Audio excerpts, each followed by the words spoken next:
Hai, Assalamualaikum. Selamat Hari Raya, maaf zahir dan batin.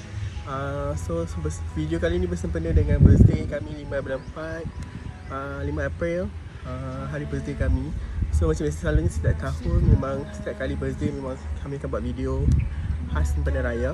Sempena raya juga dengan wish lah, untuk wish diri sendiri, video simpanan untuk sepanjang setiap tahun yang berenjaknya tahun usia tu. So untuk tahun ni Alhamdulillah sebab masih dipanjangkan usia, masih dipanjangkan lagi rezeki untuk teruskan hidup, teruskan kehidupan seharian.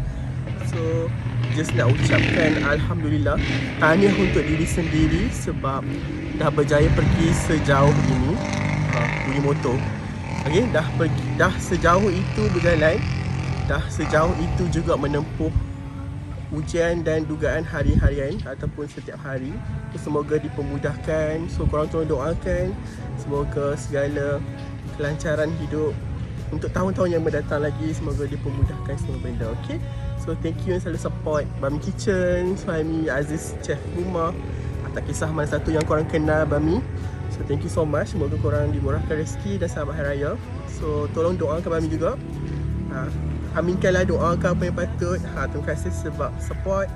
Thank you masih ada dalam circle dan ada dalam kehidupan kami, dalam kehidupan seharian. Okay, so thank you so much. So pengajaran ataupun pelajaran kita dapat yang Bami nak share ataupun nak pesan untuk Suhaimi yang ke masa hadapan atau yang future Suhaimi. So hopefully tahniah sebab dah pergi sejauh itu. Macam biasa sejauh itu, jaga diri, jangan lupa asal usul. Jangan lupa orang yang sekeliling kita yang menyayangi kita tu, yang terima kita tu. Korang kena appreciate banyak sikit lah. Saya pesan kat Suhaimi yang akan datang. So thank you for usia yang baru ini. Semoga dapat memberi manfaat pada orang lain ataupun dapat belajar sesuatu ataupun perjalanan yang masih jauh, insyaAllah. Okay, thank you so much. Jaga diri korang semua. Thank you follower, thank you semua siapa yang ada, siapa yang kenal Bami daripada mana, daripada sekolah ke, daripada mana korang kenal Bami Kitchen ke atau Suhaimi ni. Thank you so much. Jaga diri.